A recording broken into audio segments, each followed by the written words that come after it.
The Seahawks continue their flurry of moves over the past week, looking to top off this roster as the opening game now is just merely a couple of weeks away.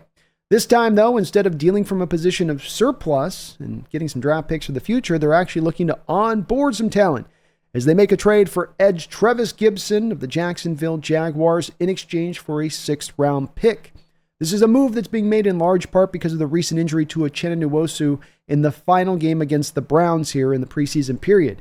Uchenna was engaged in a block with a running back, and the offensive lineman, who was late out of his stance, late to get to a spot on the wham block, instead of just taking the L, decides to dive at the ankles of Uchenna Nwosu on one of the more dirtier plays I've seen, frankly, in quite a bit of time, especially when you consider it happened in a preseason game, a game that doesn't matter.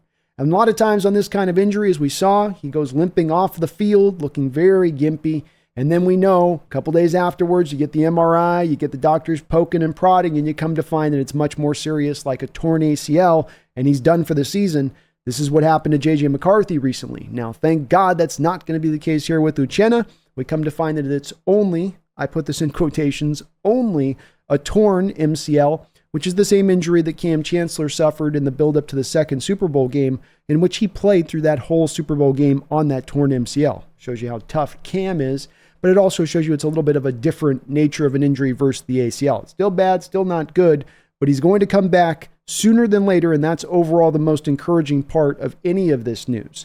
Gipson is coming in to reinforce the ranks because now you only have Mafe and Hall as your real 1-2 starters, and you want to keep that, I think, relatively strong as a rotation to keep those guys fresh. So he will help with that rotation. Now, this might have some Seahawks fans a little bit scratching their head on the surface of this one because they're looking at it and they're going, hold on, wait a second here. We just gave up the same kind of draft capital that we had gotten for Darrell Taylor. This guy has half as many sacks as Darrell Taylor does, and he's had 4 years to play versus Taylor's 3 years. Why are we doing this? He is a pass rusher in what he does mainly, and that's Taylor as well. Why are we doing this? Well, I think it comes down to a couple of different factors here. First, these are very different players. In Gipson, you have a guy that's probably about 20, 25 pounds heavier than Darrell Taylor. He's not going to be necessarily great against the run, but I think he's also a little bit better against the run than Taylor, who was a complete nothing burger when you had him on the field against the run. And teams would attack Taylor on the field against the run, oftentimes if they saw him out there, even audibling to a run if they saw him on the edge, because it was kind of an easy win in the run game. I don't think you can do the same thing with this guy because he's a little bigger, because he is a little bit stronger, and he does fit to more of the archetype edge that Mike McDonald is going to want for these scheme. You're going to want to get used to seeing these kind of players. He wants the bigger edges, the guys that can set not only the hard edge in the run game, where you can't move them, you're not going to get outside their outside shoulder, they'll spill everything back inside. But then as a pass rusher, these kind of guys are going to be able to slow walk that tackle back into the pocket. It's not quick pressure, it's not instantaneous pressure, but it's controlled pressure. And with Darrell Taylor, you have a guy that's more lightning off the edge. He's trying to get to that edge quicker than that tackle can meet him, bend around that edge, and get his way to the quarterback. And that's fine. That's great. That's traditionally a way that most pass rushers are going to mount and get a lot of their sacks.